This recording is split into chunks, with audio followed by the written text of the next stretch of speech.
हमर channel Mithila music ललमनिया बाजार के सब्सक्राइब करू और घंटी के सेहो दबाओ।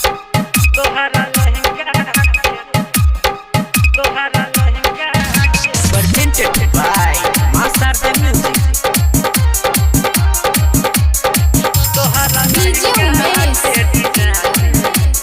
सुखीपुर बाजार आहा पीछा के देखाई छ ओन छौरा ना फुललक आहा पीछा के देखाई छ ओन छौरा ना फुललक तोहरा लहंगा के डिजाइन कोन दर्जी साला बनलक तोहरा चोली के डिजाइन कोन दर्जी साला बनलक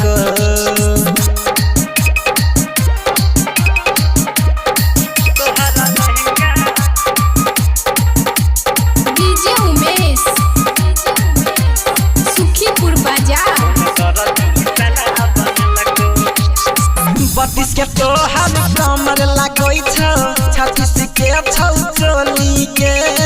आखि सकन खींचल हबै छ जेहना मारे छ बंदूक से गोली के एके 32 के तोहर कमर लगोई छ 36 के छौ चोली के आखि सकन खींचल हबै छ जेहना मारे छ बंदूक से गोली के चुम्मा लेलक तोरा ठरपा ओठलाली तोहर चटलक तोहरा लहंगा के डिजाइन कोन दर्जी साला बनलक तोहरा चोली के डिजाइन कोन दर्जी साला बनलक सुनै छ तोहरा लहंगा तोहरा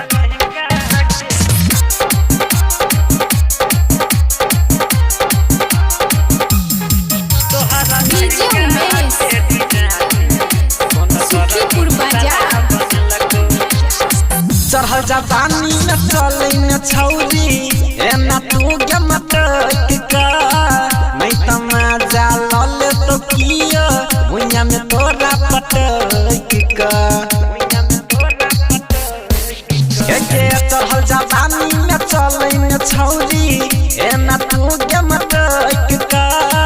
मैं तमाजा लल तो किया भुइया में तोरा पटक का राइटर राकेश राम की सुन छौरी तोरा के पटलक तोहरा लहंगा के डिजाइन कोन दर्जी साला बनलक तोहरा चोली के डिजाइन कोन दर्जी साला बनलक आहा पीछा के देखाई छ ओन छौरा ना फुललक तोहरा लहंगा के डिजाइन कोन दर्जी साला बनलक तोहरा चोली के डिजाइन कोन दर्जी साला बनलक।